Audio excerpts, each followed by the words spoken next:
Yisrael v'ani avorachem. Amen. God will tell my Kohen, Kohen godly.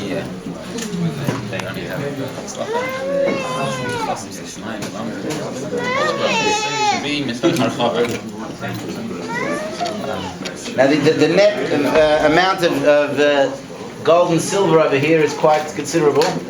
So it's a simon yafa that there's going to be a lot of cash in the family.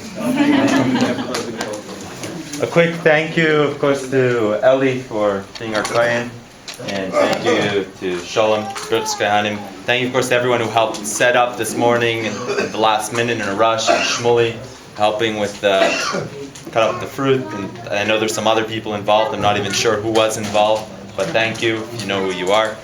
And of course, thank you all for coming. And thank you, of course, to my father who traveled from Montreal, came here yesterday, Pidyon HaBen. Your father say a few words, or Very few. Very few, very few. Okay. It says, actually, the night before I left, played a trip. It was the first time going south of the equator in my life. This is like actually our third Bechor in the grandchild, Baruch Hashem. First was in Montreal.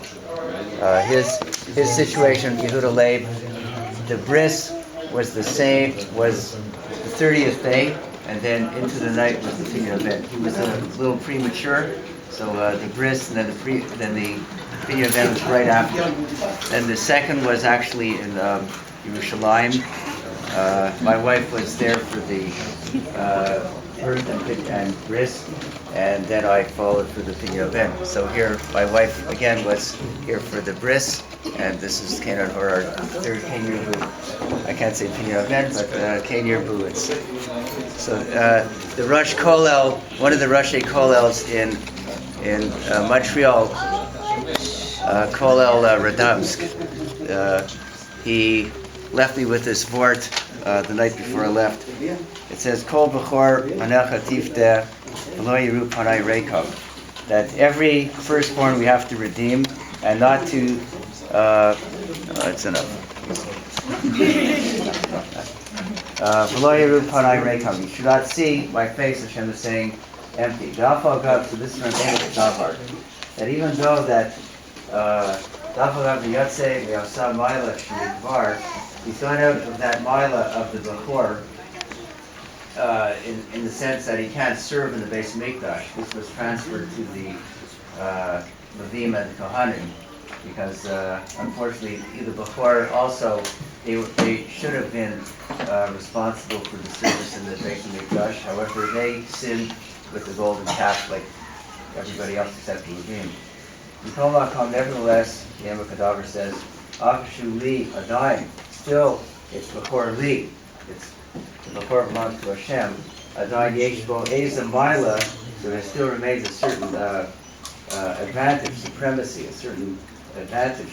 Below Yeru Panai Reikam. Do not go before Hashem empty. What does that mean? Yeshbo Sibulim Yocheres, the Torah of Avodas Hashem. The Bechor, right, has a certain Maila, a certain advantage in serving Hashem on a higher level than the other children. This is the simple meaning of the verse. So I give him a blessing. The Akiva should be a chasi to lamdam, your shemayim should follow, should be better than your father and your grandfather put together. We should go up. Oh, we should take after Rabbi Akiva, but he doesn't have to wait 40 years to start learning Torah. Also told us that it's the 10th grandchild in my parents, Leah and Ara. But it's the first grandson of his son, which means he's responsible for the chinuch. I told him he should start saving.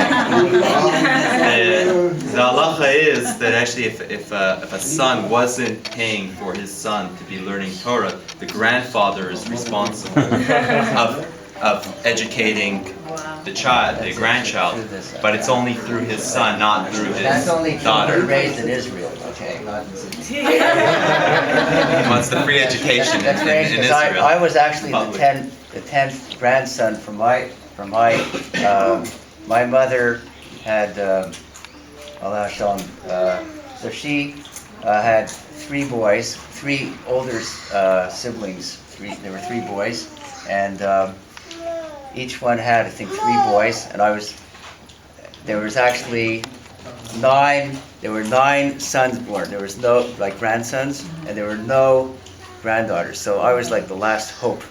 So I ended up being a son. So I was the 10th. That was it. They gave up.